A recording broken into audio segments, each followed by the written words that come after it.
Soto bongisa yango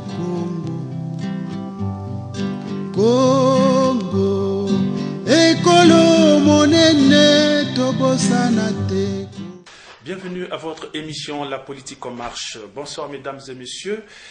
Parce que je sais que vous êtes très nombreux devant vos postes de téléviseurs en train d'attendre justement ce rendez-vous. Eh bien, chers invités, téléspectateurs, notre émission, comme vous le savez, c'est une émission sociopolitique. Sociopolitique parce que cette émission, nous sommes appelés à parler des réalités de notre société et aussi de la politique. Mais la politique en tant que la gestion de la cité, pas en tant que la politique politicienne. Eh bien, chers téléspectateurs, pour cela, ce soir, nous avons pour thème la gestion de la cité, 2 points, le rôle de l'enseignement supérieur dans notre pays, le Congo. Et par rapport à cela, nous sommes en compagnie de M.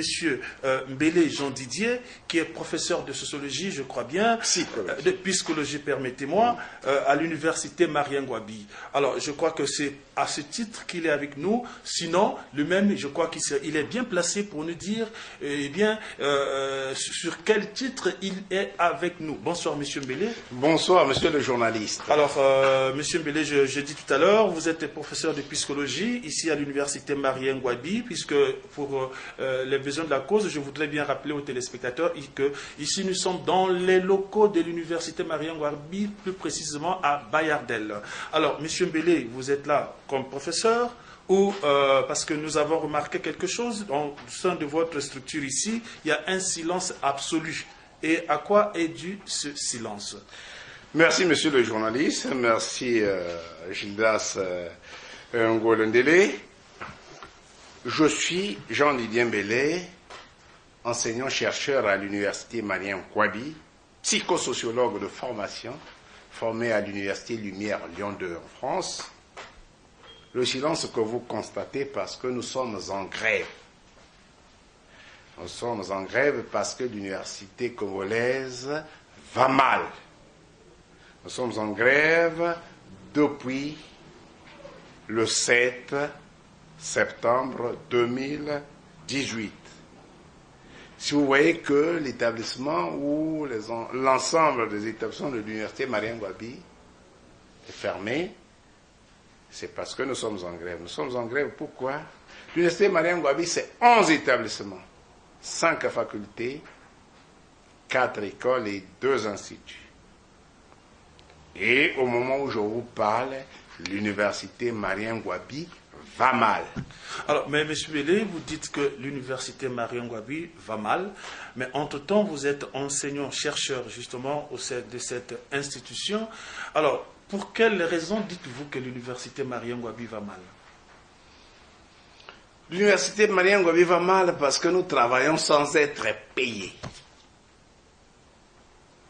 Qui d'entre vous, journalistes, accepterait de travailler sans être payé ou quel citoyen de ce pays ou de ce monde accepterait de travailler sans être payé? Nous sommes des agents de l'État. Ça, c'est notre statut à l'université Marien-Ngouabi.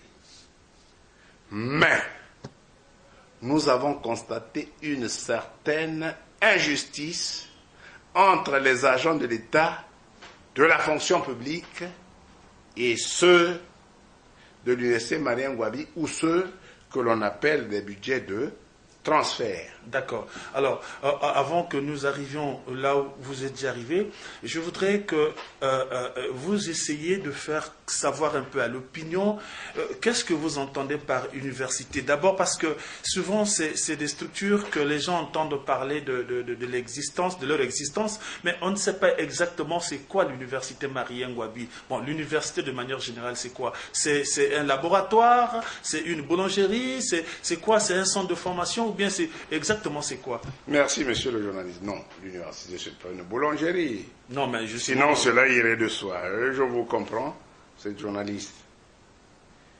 L'université Marien-Ngouabi est le seul établissement universitaire public de l'État congolais au Congo-Brazzaville, tout au moins en République du Congo. Moi qui vous parle, je suis enseignant-chercheur, maître assistant CAMES. à l'université Marien Ngouabi. Donc un cadre international. Je ne suis pas un cadre de l'université Marien Ngouabi ou d'une région quelconque, comme certains le disent. Je suis un cadre du Congo, de l'université Marien Ngouabi, et si on le sait, si on connaît le fonctionnement CAMES, parce que nous avons signé ces accords, l'université Marien Ngouabi est le seul établissement public d'enseignement supérieur. C'est vrai, il y a le CIRAS, qui relève de l'armée, et il y a l'UNITES, qui relève des affaires sociales. Mais en matière d'enseignement universitaire, l'université Marien Ngouabi, avant la création de l'université Denis Sassou Nguesso, est la seule université publique de notre pays. Qui fait quoi exactement? Qui regroupe 11 établissements, comme je l'ai dit, 5 facultés, 4 écoles et 2 instituts. C'est nous, c'est l'université Marien Ngouabi qui forme la plupart, les 2 tiers des cadres, je pourrais dire même les 4/5 des cadres qui travaillent au niveau de la fonction publique congolaise ont été formés à l'université Marien Ngouabi. Ils ont même une association. Et donc, si cette université est en panne ou est arrêtée, cela signifie qu'au Congo, l'enseignement supérieur est arrêté. Parce qu'en dehors de cela, il existe quelques établissements privés qui bricolent, je peux le dire, puisqu'ils n'ont pas d'enseignants titulaires ou des gens qui ont des contrats directs avec eux. L'enseignement supérieur au Congo, c'est la question, c'est le problème de l'université Marien Ngouabi. Pourquoi nous sommes en grève? Oui, mais attendez, M. Mbele, avant que nous arrivions justement sur les causes du pourquoi vous êtes en grève, j'aimerais savoir, vous, en tant que, justement, vous l'avez dit tantôt, vous formez, l'université Marien Ngouabi forme des cadres, pour ne pas dire la majorité des cadres qui fonctionnent au sein de l'État congolais, c'est des produits formés à l'université Marien Ngouabi. Ça veut aussi dire que la politique, en tant que, comme on peut le dire, la définition stricte du terme, la politique comme gestion de la cité, alors ça veut dire que vous, Marien Ngouabi, vous contribuez dans la gestion de la cité. Ou encore, vous, enseignants, vous faites partie des acteurs de la gestion de la cité. Alors, est-ce que ne voyez-vous pas, quand vous êtes en grève, vous pénalisez aussi le fonctionnement de la cité? Voilà, l'université a 3 rôles principaux. Le premier, c'est celui de transmettre la connaissance. Le deuxième, c'est celui de faire la recherche. Deuxième. Et le troisième, c'est de pratiquer le conseil à la société. D'accord. C'est-à-dire, nous devons conseiller la société congolaise. C'est ce que font ceux de nos collègues qui ont la chance d'être dans les cabinets ministériels, à la présidence, à la primature, dans les ministères, dans les administrations. Donc vous appelez ça chance? Ou encore, si vous appelez ça chance, ça veut dire que vous aussi vous aspirez à cela? Non, cela va de soi. Bon, c'est un choix. La vie, c'est un choix. Puisque vous avez considéré ça comme une chance. Voilà. Il y a des collègues qui le font. D'accord. Mais un conseiller n'est pas un décideur, je préfère vous le dire. Vous pouvez conseiller, on peut entendre vos conseils, tout comme on peut les négliger et ne pas les appliquer. Certainement, voilà. Ce domaine de conseiller, ça peut aussi vous plaire ou vous intéresser. Alors, M. Mbele, quelles sont les causes, concrètement, de votre grève au niveau de l'université Marien Ngouabi? La grève à l'université Marien Ngouabi a eu lieu à cause du non-intéressement ou de la non-motivation de la tutelle. Et quand je dis tutelle, il s'agit du rectorat de l'université Marien Ngouabi. C'est-à-dire Jean-Rosaire Ibarra et ses hommes. Il s'agit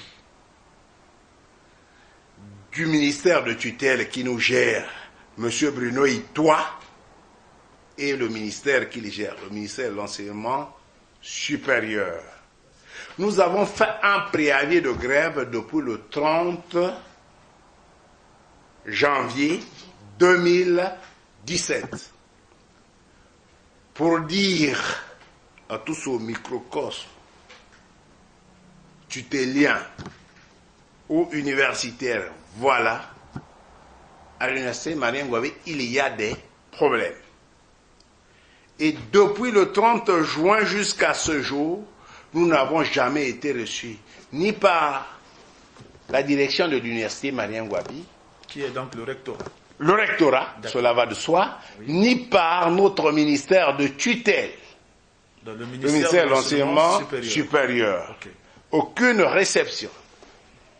À 2 jours de la fin de notre préavis de grève, nous avons forcé la main pour aller vers le ministère qui nous a raconté du tralala ou du blabla. Et voilà que aujourd'hui nous sommes en grève. Est-ce que le tralala dont vous faites allusion, puisque cela n'engage que vous pensez que c'est par mépris ou bien c'est parce que... C'est un véritable mépris. Non, mais est-ce que c'est pas parce que le ministre de tutelle, par rapport à son agenda, est-ce que vous avez tenu compte de son agenda quand même? Son agenda, c'est pas à nous de tenir compte. On peut tenir compte, bien sûr. L'agenda du recteur, l'agenda du ministre. Je vous tiens informé, monsieur le journaliste, nous sommes des responsables. Il y a de part et d'autre des responsabilités. Et la responsabilité du syndicat ou des travailleurs. Nous assumons la responsabilité des travailleurs en tant que syndicalistes que nous sommes. Oui. Un préavis de grève qui dure 2 mois, c'est rare. Un vrai préavis de grève, 5 mois. Au sommet de l'État, nous avons été interpellés par le big chef, le chef de l'État, qui nous a reproché de ne pas tenir en compte, de ne pas prendre en compte la formation de nos jeunes, de nos enfants, de nos cadets. À ce message venu du sommet, nous avons obéi. Parce que nous avions déclenché une grève à 3 mois d'impayé ou d'arriéré de salaire, et nous avons repris le travail avec 4 mois d'arriéré de salaire. Nous, syndicalistes, étions gênés. Donc les causes, c'est le problème de salaire. Cela va de soi. Qui accepterait d'être 6 mois sans être payé? Mais est-ce que ces 6 mois sans être payé, est-ce que cela, ça ne coïncide pas avec la réalité socio-économique du pays? Aujourd'hui, tout le monde sait que le Congo passe des moments difficiles, économiquement parlant. Alors, est-ce que vous pensez que c'est un fait exprès ou bien c'est par rapport à la situation économique du pays? Il n'y a pas de fait exprès. Nous sommes mieux placés. Nous savons que notre pays a des réelles difficultés au plan économique, au plan de la gestion. Mais cela vient de quoi ou de qui? Nous sommes des travailleurs. Pour payer les agents de l'université Marien Ngouabi, il faut à peu près 1 milliard 800 ou 700 millions de... Arrondissons à 2 milliards. Chaque fin de mois, l'État congolais paye nos collègues qui sont comme nous, agents de l'État, agents de la fonction publique, chaque fin de mois, seule la fonction publique. Pour nous payer, c'est peut-être 2 milliards environ. Nous considérons cela, nous traitons cela comme de l'injustice. D'accord, de l'injustice. Concrètement, M. Mbele, je reviens sur la question. Quelles sont vraiment les vraies causes? Est-ce que les causes ne se limitent qu'au niveau du salaire ou vous avez eu encore d'autres causes qui sont à l'origine de votre grève, en dehors du problème de salaire? En dehors des problèmes de salaire, il n'y a pas d'autres causes. Et on peut greffer à cela les questions liées à des heures ou aux heures de vacation. Vous savez, l'université Marien Ngouabi, c'est la seule université d'État au Congo. Il n'y a pas une autre, jusqu'à preuve de contraire. Dans quelques années ou quelques mois, nous aurons l'université Denis Sassou Nguesso. Mais pour l'instant, la seule université étatique, c'est l'université Marien Ngouabi, où nous fichons, où nous émargeons. Et présentement, qui d'entre vous, journalistes, accepterait d'être travaillé 6 mois, 3 mois sans être payé? Au moment où je vous parle, nos enfants dans les écoles privées, donc les enfants des enseignants de l'université Marien Ngouabi, et de tous les travailleurs qui relèvent du CIPENES ou de non-enseignants dans les établissements privés sont mis dehors. C'est un métier, hein, l'enseignement. L'enseignant fait tout le monde, mais tout le monde ne fait pas l'enseignant. Pour arriver à assumer une année complète, il faut associer les non-enseignants et les enseignants dans une université qui fonctionne. Voyez-vous que nous sommes au pied du mur. Alors, vous êtes au pied du mur, donc les enseignants sont au pied du mur, et aussi les étudiants sont au pied du mur, pour ne pas dire que le pays est au pied du mur, parce que c'est la structure qui forme les cadres. Alors, est-ce que vous vous rendez compte quand même que cette manière de faire, qui semble, ou qui peut être votre droit, mais le fait de pénaliser ou de paralyser tout un pays, toute une cité, est-ce qu'on peut vous reprocher de manque de patriotisme? Merci. Le patriotisme, vous avez vu, en 2017, tous ceux qui disent que l'histoire n'est qu'une répétition, je suis d'accord avec eux.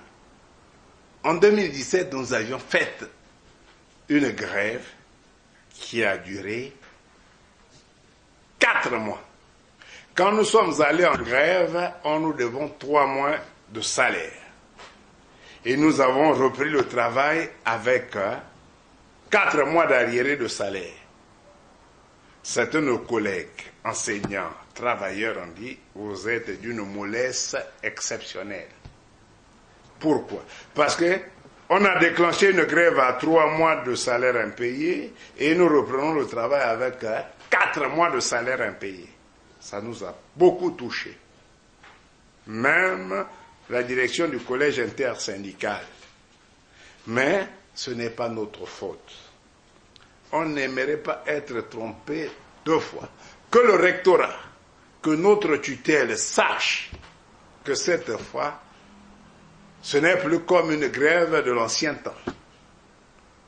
Nous ne reprendrons le travail que quand nous serons totalement payés. Et nous remarquons une certaine injustice par notre tutelle, c'est-à-dire le gouvernement. Cela va de soi. Hein? Nous ne faisons pas la politique. Dieu seul le sait. Moi, j'ai des atomes crochus avec le pouvoir en place. Cela, et de vrais atomes. Là où nous sommes, nous parlons de nos vies, de nos salaires et de notre vie, si on peut le dire ainsi. Bon, Monsieur Mbele, vous, les syndicalistes, est-ce que vous croyez quand même à l'intérêt général? L'intérêt général, cela va de soi. L'université, en tant qu'institution, a un rôle de formation des jeunes ou de la jeunesse. Le chef de l'État nous avons été interpellés au sommet de l'État, au plus haut sommet, pour dire que nous refusons de transmettre la culture. Ce message a été entendu. Mais est-ce que nous avons exécuté notre part d'engagement par rapport à cette interpellation du chef suprême. D'accord, mais alors, Monsieur Mbele, vous avez dit tantôt que vous avez étudié hors du Congo. Oui. Alors, est-ce que pendant que vous étudiez, vous n'avez pas bénéficié quand même des largesses de l'État? Quel État? C'est-à-dire la bourse de l'État congolais qui vous a permis d'aller étudier à l'étranger. S'il vous plaît, monsieur le journaliste, j'ai étudié en France, notamment à Lyon. Je suis docteur de l'université Lumière Lyon 2 en psychosociologie. Cela va de soi. Est-ce que ce que nous constatons aujourd'hui... Je voudrais savoir, dites-nous, que l'État congolais ne vous a pas soutenu pendant que vous étiez en train de vous faire former. Pendant que j'étais... Moi, je prends un cas exceptionnel. Bon, on va dire que je m'en fiche. Je ne prends pas en compte la situation des collègues qui étaient en Russie, en Hongrie ou dans les pays, je ne sais pas quoi. Je prends la situation de ceux qui étaient en France. La situation était difficile. Nous avons même laissé des années de bourse. Bon, cela va de soi. D'accord, vous étiez soutenu quand même par l'État. Même si c'est pour 2 à 3 mois ou plus, mais vous étiez quand À même... des degrés divers. Voilà ce qu'on nous a expliqué. Oui. Les bourses du Congo à l'étranger. 2 trimestres payés à l'étranger. Nous disons bravo, merci, encouragement. Mais cela, ce n'est pas l'université Marien Ngouabi. Nos étudiants de l'université Marien Ngouabi, au jour d'aujourd'hui, plus d'une année sans la moindre bourse.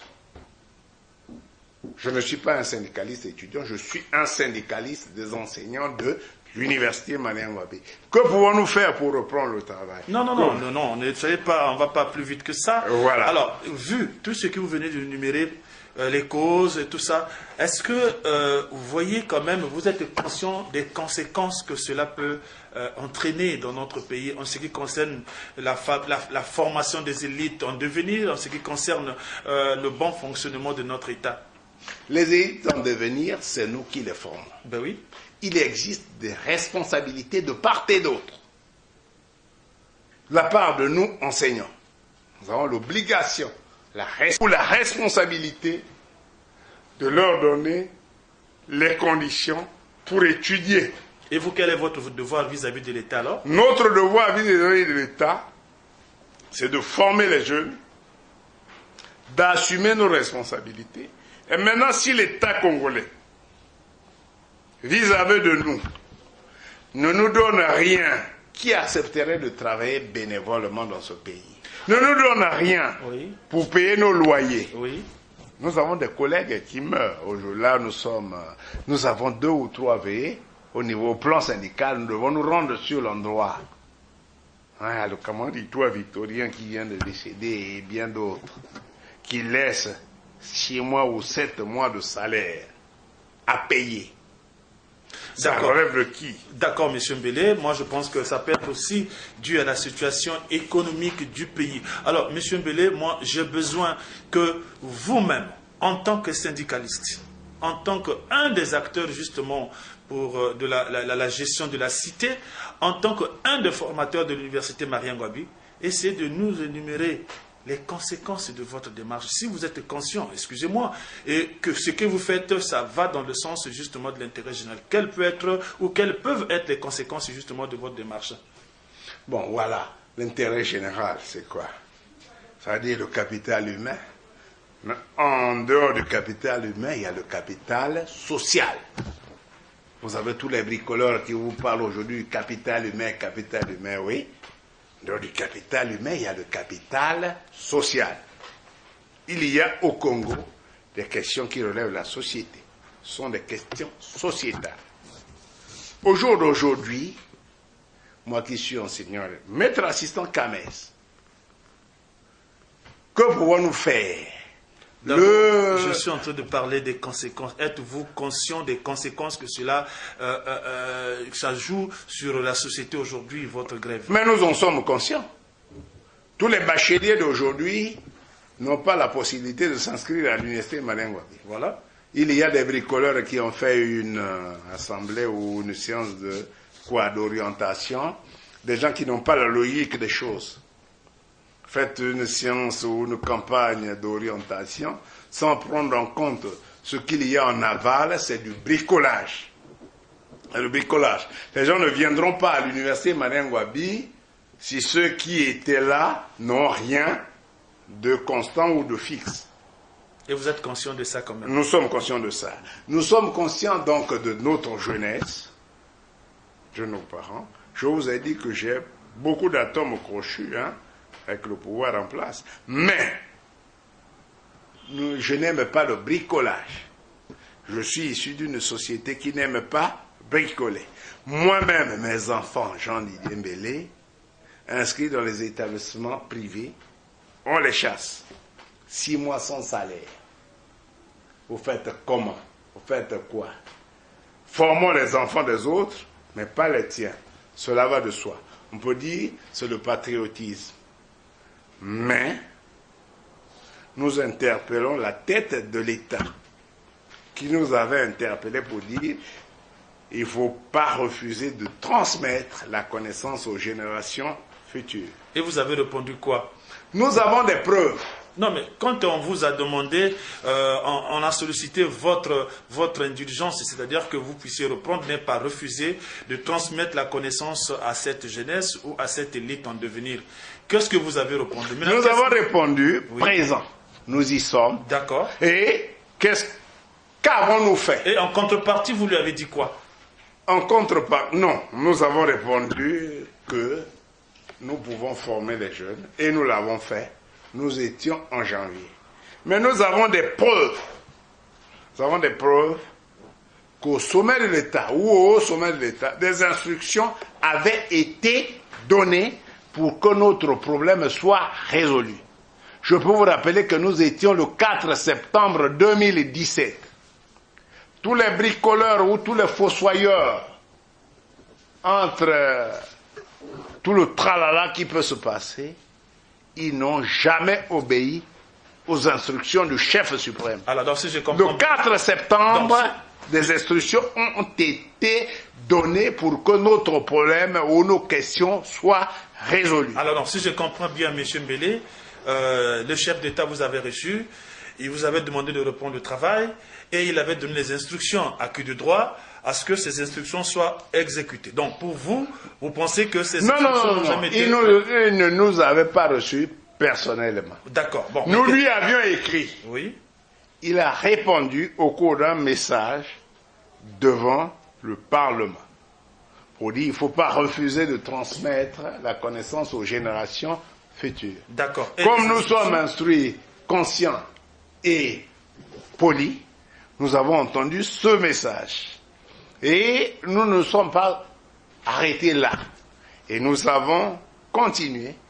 Mais nous avons des preuves palpables qu'il y a eu des instructions claires et nettes qui ont été données pour que nos problèmes ou notre problème soient résolus. Quelles sont ces preuves? Vous pouvez nous les montrer quand même? Les preuves, c'est un courrier. Hein. Je ne vais pas vous citer l'origine du courrier ou de machin. Et cela va de soi, tout ce qui entoure le chef. Je peux vous dire que tel que nous sommes, nous savons que le vice-PM ou le PM, c'est-à-dire le Premier ministre et son vice-PM, sont sensibles à nos questions. Nous ne comprenons pas comment notre ministère de tutelle et le rectorat ne comprennent pas nos problèmes, alors que le vice-premier ministre, alors que le Premier ministre lui-même sont très sensibles à nos questions. Maintenant, les agents intermédiaires jouent à quel jeu? Donc, je vous ai dit, vous pensez que votre difficulté ou bien vos difficultés, ceux qui sont à l'origine de cela, c'est le ministère de l'Enseignement supérieur et le rectorat.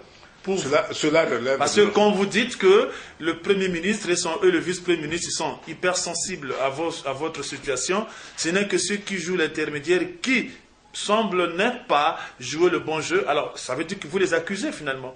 Non, vous voyez, monsieur le journaliste, pour payer le salaire des fonctionnaires de l'État congolais, c'est environ 32 milliards de francs CFA. On va faire un peu les comptes.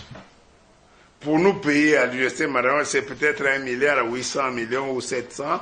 Je ne joue pas au jeu, je ne suis pas comptable. Mais on paye régulièrement les salaires des agents de la fonction publique. Et nous qui sommes à l'université Marien Ngouabi, le CHU, je ne suis pas syndicaliste du CHU, et nous, pour la mairie, ce n'est pas mon dada. Et nous, rien. Ça veut dire que le gouvernement congolais trouve le plus gros montant. Maintenant, nous, de l'université Marien Ngouabi et du CHU, rien qui nous concerne. 6 mois de salaire impayé. Qui accepterait de travailler? Alors on nous demande de travailler bénévolement. J'ai des atomes crochus avec le pouvoir actuel. Moi, je suis élu PCT dans la cuvette ouest à Kélé là-bas. Ça n'enlève rien à mes négociations. Ici, je suis pour jouer le rôle d'un syndicaliste. Pourquoi on ne nous paye pas? On paye le plus gros ou la plus grosse somme Voyez-vous, nous sommes une économie de rente dans la société congolaise. Il ne faut pas se leurrer. Jusque-là, nous ne vivons pas d'impôts ou Nous vivons de la rente pétrolière, de la rente de bois, de l'économie forestière, de la rente des minerais. Chez moi, on creuse nuit et jour. L'or et le diamant. À Kélé. Ceux qui ne savent pas, si aux journalistes vous voulez vérifier, allez-y. À Kélé, on creuse de nuit et jour. Nous n'acceptons pas que nous soyons dans cet état. Pendant que nous sommes une économie de rente, nous avons appelé ça de l'injustice. Notre secrétaire général, le camarade Bissanga, qui discute avec le rectorat, avec le ministère, s'en est rendu compte. Nous ne condamnons personne, mais nous constatons. Nous avons fait un constat dans notre déclaration sur l'injustice du gouvernement dans le traitement des personnels et des agents de l'État. Les agents de la fonction publique sont payés régulièrement, alors que l'enveloppe de leur traitement ou de leur salaire dépasse la nôtre. Avec moins de 2 milliards, on peut payer les travailleurs de l'université Marien Ngouabi. Mais nous, non. Cette fois, nous ne reprendrons pas le travail. Ce n'est pas moi Mbélé qui le dit, hein? C'est une émanation des enseignants de l'université Marien Ngouabi, une émanation des travailleurs non enseignants de l'université Marien Ngouabi. Cette fois, on ne va pas bricoler. Le recteur et notre ministre de tutelle, il faut qu'il trouve des négociations, qu'il trouve des solutions. S'ils n'ont pas de solution, qu'ils viennent négocier. Et on ne reprendra pas le travail si nous ne sommes pas payés. 2 ans et demi des heures diverses dues non payées. 6 mois de salaire, nous sommes 11, on peut dire 7 mois de salaire non payés. Nous ne reprendrons pas le travail. La balle est dans le camp du gouvernement. Si le gouvernement, c'est la seule université qui existe au Congo.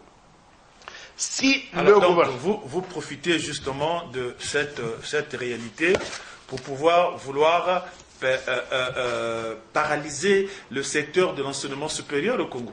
Parce que chaque fois dans notre conversation, je suis en train de constater que vous êtes en train d'insister, de dire que c'est la seule université publique qui existe au Congo. Donc vous voulez profiter justement de cette réalité pour pouvoir imposer au gouvernement de faire ce qui est peut-être impossible dans l'immédiat. Ce n'est pas une paralysie, c'est le réalisme. Nous demandons, nous exigeons à l'État congolais de prendre ses responsabilités. Les responsabilités sont partagées de part et d'autre. Nous avions un préavis de grève qui a duré 2 mois. Nous l'avons lancé le 30 juin 2017 jusqu'au 1er septembre 2018. Non, nous l'avons lancé au 30 juin 2018. Jusqu'au 1er septembre 2018, ni la direction rectorale, ni notre ministère de tutelle... Peut-on parler de l'année blanche dans une université? L'année blanche va dépendre du gouvernement. Non, je n'ai pas dit à qui dépend cela, mais je dis à quel moment peut-on parler de l'année blanche? Il y a l'année blanche. Oui. Si vous faites plus de 2 tiers des enseignements non réalisés, même si vous ne déclenchez pas, l'UNESCO peut dire que vous êtes dans le secteur de l'année blanche. C'est-à-dire plus de la moitié des enseignements qui peuvent être assurés. Et ce n'est pas l'UNESCO qui déclare ou qui déclenche, c'est le pays, c'est l'État qui dit au regard de ce que nous avons fait, de ce que nous avons vu, il y a année blanche. C'est vrai, notre grève est au début. En 2016-17, il y a eu une grève qui a duré jusqu'en janvier. Maintenant, si les gens veulent dire que nous irons jusqu'en janvier pour reprendre, cette fois, même en janvier, nous ne reprendrons pas si nous ne sommes pas payés. Alors, est-ce que vous ne vous rendez pas compte qu'il y a risque de l'année blanche si vous prolongez votre grève jusqu'à une durée indéterminée? Pas risque d'année blanche. Cette question, il faut la poser au gouvernement. Non, Moi, j'ai des enfants oui. qui sont dans les écoles privées. J'ai un loyer à payer. Monsieur le journaliste, comment je vais faire pour payer mon loyer? Comment payer la scolarité de mes enfants pendant qu'on ne me paye pas? Ça veut dire que je travaille pour les enfants des autres, pour faire que les enfants des autres réussissent. Mes enfants qui sont encore à l'école primaire et au collège stagnent et je travaille pour qu'on paye les enfants des autres. Ça, c'est un problème personnel. Comme je suis un patriote, cela va de soi, on peut dépasser ce niveau. Nous arrivons à un niveau où un travail payé doit être rémunéré. C'est le b.a.-ba. Il y a une fois où le recteur actuel de l'université Marengo nous a menacé pour dire « Moi, j'ai quelques heures à vous payer, je vous les paierai si vous reprenez le travail. » Mais non. Nous avons travaillé, ce sont des heures dues. C'est-à-dire même là, en réalité, un établissement qui a fait 3 mois sans salaire, c'est une faillite. Vous déclarez faillite. On prend vos revenus, on vend les biens de cette université ou de cet établissement et on vous dédommage. Alors donc vous, ça vous arrangerait si on peut déclarer l'université Marien Ngouabi comme étant une université en faillite? Non. C'est pas à nous de déclencher cela. Il faut non, je dis ça vous plairait comme ça en fait. Non, il faut poser la question au gouvernement, à ceux qui gèrent le Congo actuellement. Est-ce qu'au Congo, on a besoin d'une université qui fonctionne? Il n'y en a pas 1000. La seule pour l'instant, jusqu'à ce jour, c'est l'université Marien Ngouabi. Maintenant, si le gouvernement en place a besoin qu'il y ait une année blanche, ça n'engage que... Ce n'est pas nous syndicalistes. Les syndicalistes ne décrètent jamais une année blanche. Mais les syndicalistes paralysent justement le fonctionnement de l'université. Ils ne paralysent pas, ils demandent leur dû. Même si l'université Marien Ngouabi est fermée, ils vont nous payer nos 6 mois d'arriérés de salaire. Même si. D'accord. Concrètement, voilà. Monsieur Mbélé, concrètement, qu'est-ce que vous attendez du gouvernement actuellement pour que vous arriviez à mettre fin à votre grève? Nous attendons qu'ils mettent fin, qu'ils prennent la mesure de leurs responsabilités. Il y a des responsabilités de part et d'autre. Nous en avons dans la formation des enfants, de la jeunesse, et le gouvernement en a. S'ils ne veulent pas d'une année blanche, qu'ils payent nos salaires impayés, qu'ils payent nos heures dues impayées, et qu'ils rendent réguliers nos salaires. Ça, c'est le b.a.-ba. Le b.a.-ba, c'est quoi? C'est-à-dire ce qu'il y a de plus élémentaire. Donc, la balle, actuellement, est dans le camp du gouvernement. Nous, au niveau syndical, au plan syndical, nous avons une unité au sein de la coordination syndicale. Nous avons 3 syndicats à l'université. SINALU, SIPENES et SINESUP, où je suis le porte-parole, c'est-à-dire le syndicat national des enseignants de l'université Marien Ngouabi. Et nous tenons à ce que le gouvernement prenne en compte nos revendications. La balle actuellement est dans leur camp. Si au jour d'aujourd'hui, les enfants ne peuvent pas légaliser les diplômes, si les enfants ne peuvent pas s'inscrire dans les facultés, si les enfants ne peuvent pas déposer les dossiers de concours, la responsabilité incombe au gouvernement, à monsieur Jean-Bruno Itoa, à monsieur Jean-Rosaire Ibarra. Voilà, la responsabilité incombe à ces messieurs-là. Monsieur Mbélé, oui. Est-ce que monsieur Jean-Bruno Itoa, c'est l'indexé direct, parce que lui, il incarne une institution, et cette institution dépend de tout un gouvernement. Pourquoi pensez-vous que ce monsieur Jean-Bruno Itoa et le directeur de Marien Ngouabi, qui sont plus ou moins les acteurs principaux de votre malheur, si oui, bien sûr. Mais Jean-Bruno Itoa, il est membre du gouvernement, c'est pas moi qui l'ai nommé. Ben oui, mais il est arrivé là, oui. Qu'il assume ses responsabilités. Voilà, nous avons donné un préavis de grève depuis le 30 juin 2017. Jusqu'au 1er septembre, ce monsieur n'a jamais osé nous appeler pour dire venez. Est-ce que c'est le asseyons-nous, échangeons. Non, il a beaucoup de responsabilités. Est-ce que c'est le monsieur ou le gouvernement qui doit vous appeler? Mais c'est lui qui incarne le gouvernement auprès de Mais nous. lui doit recevoir les instructions de son chef. Mais cela va de soi. Qu'il le reçoive ou pas, moi j'apprécie beaucoup l'attitude du vice-premier ministre Ayessa, qui traite les dossiers des retraités. Il sait faire montre de diligence, d'attention. Vous avez quelle appréhension vis-à-vis de M. Jean-Bruno Itoile? Cela va de soi, c'est un camarade, puisque nous sommes tous dans la structure. Il n'y a pas d'animosité. Nous voulons qu'il résolve nos problèmes. Et le recteur, pareil. C'est lui qui est recteur, moi, Mbélé, j'espère. Le jour où je ne serai pas à la place où je suis en tant que syndicaliste, je parlerai plus comme un syndicaliste. Je parlerai comme un dirigeant de la majorité ou du pouvoir. Alors, M. Mbélé, je vous propose la dernière question parce que nous sommes en train d'aller pratiquement à la fin de notre émission. Alors, M. Mbélé, aujourd'hui, vous êtes syndicaliste. On a vu au Congo, pour la plupart des cas, les gens qui font du syndicalisme, qui à la fin se retrouvent dans les institutions comme ministre, comme directeur, et en ce moment-là, le syndicalisme est rangé dans les tiroirs. Est-ce que vous n'êtes pas sur la même voie, M. Mbélé? Non. Ce n'est ni ma nature, ni mon genre. Cela va de soi. Mais je ne vous cache rien.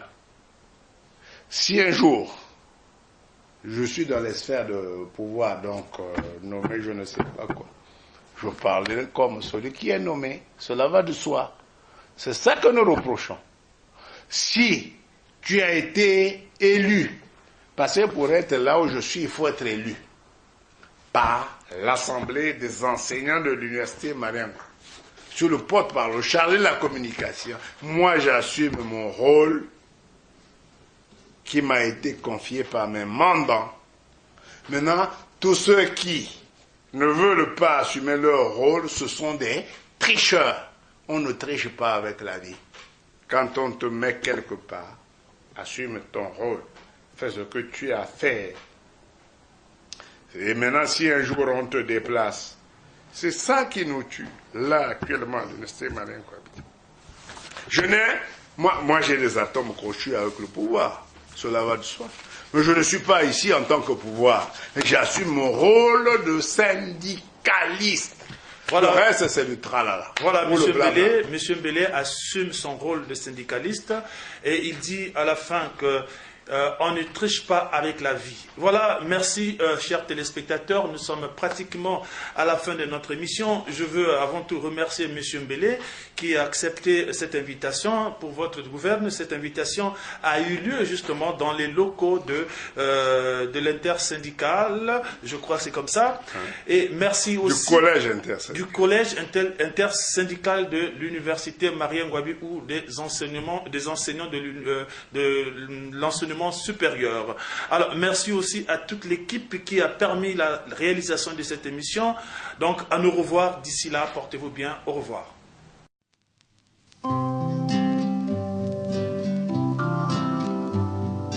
Congo, ekolo na biso tobongisa yango